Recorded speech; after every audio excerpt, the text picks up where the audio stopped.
Shuka namhlanje sathi silapha ke eKing Williamstown Circuit 309 kapho sikhoyo namhlanje uzokhumbula into yokubana ngolusuku olu abantu babesithi wosana kuThixo enyangweni kodwa namhlanje apha ecaleni kwami khona ke uMam K nowaziwa ngelo gama Bathanda Khwatsha waziwa ngoMam K pha kumhlobo wenene FM. Mam kunjani namhlanje? Ndiyaphila mntakwethu enkosi uba uthembakele unjani wena? Siyaphila Nkosi akhondo mem. Namhlanje sikule cawe yamahlamvu mhlawumbi lenkonzo lena ithetha ukuthini kuwe lenkonzo lena yamahlamvu? Amen. Mina lenkonzo kum ithetha ngokuzithoba. ngoYesu ofikelele ebantwini.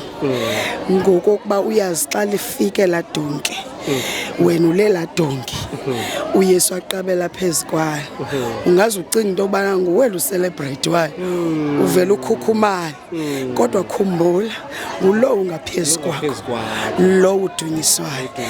Every time xa singena kwinkonzo zikaThixo masikhumbule ukuzithoba. Eyona greatest promotion that one can have is when you wear a garment of humility. Thixo makasincede xa singena kule nkonzo sithi naxa isithi mbanondithathela iesile ufuna ukhululeke azokwazi ukusebenzisa kubantu namhlanje mhlamba bathi babophekelekile ngaske bayazi uYesu namhlanje usathi mbanondikhululele iesile ngoba ufuna ulisebenzisa. If usabambeke ezintweni zakho yazi ukuba kukho abantu abalindileyo kukho inkosi elindileyo efuna uqabela phezukwakho izokwazi ukwenza intando yayo yenze futhi la njongo yayinayo. Kukho into esibiza ba yi divine original blueprint of God. Kukhona lantu Thixo na ingqondweni yakhe ethi iBhayibhile before you were formed in your mother's womb I knew you. Uthi Jeremiah 1:5 ithi ke lonto Thixo ufuna ukusebenzisa mvumele ukhululeke nathi masiwakhulule mhlambi singabazali because yakwazi ba ungumzali umbophelele umntana wakho ufuna enzele le career ufuna yenze okanye enze lento ufuna okanye enze ezazinto wawunqwenela uzenza wena umfake kuyo kodwa uthi uYesu kandikhululele man ndinenjongo ngomntwana wakho ndinenjongo ngefamily yakho ndinenjongo ngomtshato wakho kwesisikele. Hayi Mam K vele wayibetha wonke wayichela yonke lemibuzo le kodwa ke ikhona inkonzo eyenziwayo ngomhlobo lene bedibene neTrue FM phayana eBishop mhlambi xa usithatha usibeke into yabana yinto lenzo sezizikhululo zimbini ezidibene kule veki. Le veki Passion Week yenziwa ihostwa iBeloved Gathering with Mam K then sipartnership neTrue FM kodwa iTrue FM izawusijoyina ngolwesithathu nangolwesine xa sisebhayi kubantu abatsha.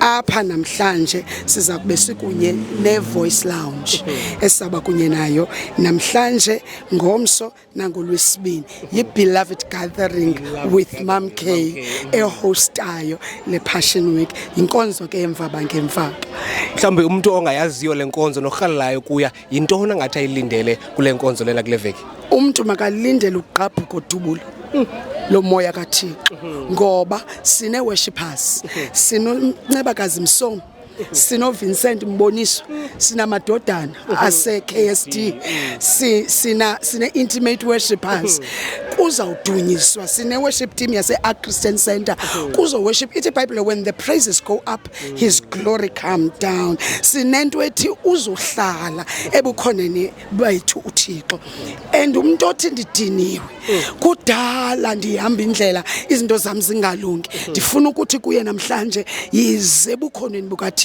because in the presence of God incwadi yezenzo ithi that's where times of refreshing are found. Ubufuna ukukhululeka ubufuna ukuhlaziyeka ubufuna ufumana ithemba hlala kulanda kudunyiswa kuyo ngoba kulapho uThixo ayithoba khona intsikelelo ingakumbi xa kuhlangene ibandla with the capital C, the church with the capital C, the ecclesia, the body of Christ, not just a denomination but it's denominations zimva bangemva uzobona ured and white uzobona ublack and white uzobona upurple and white uzobona abazinxibelayo ke ngokwaba bePentecostals and charismatics kodwa ndifuna ukuthi zimva bangemvaba futhi uThixo ujonge ukuthi ngelixesha ngoba ifikile imvuselelo enkulu. Okay abantu bakufumana xa ukuyekayo bantu banganifumana kubathandwa Mam K Khwatsha pha ku Facebook ku TikTok ku YouTube bathandwa Khwatsha. Nkosi kakhulu sebulela kakhulu Mam K ngexesha lakho. Nkosi kakhulu.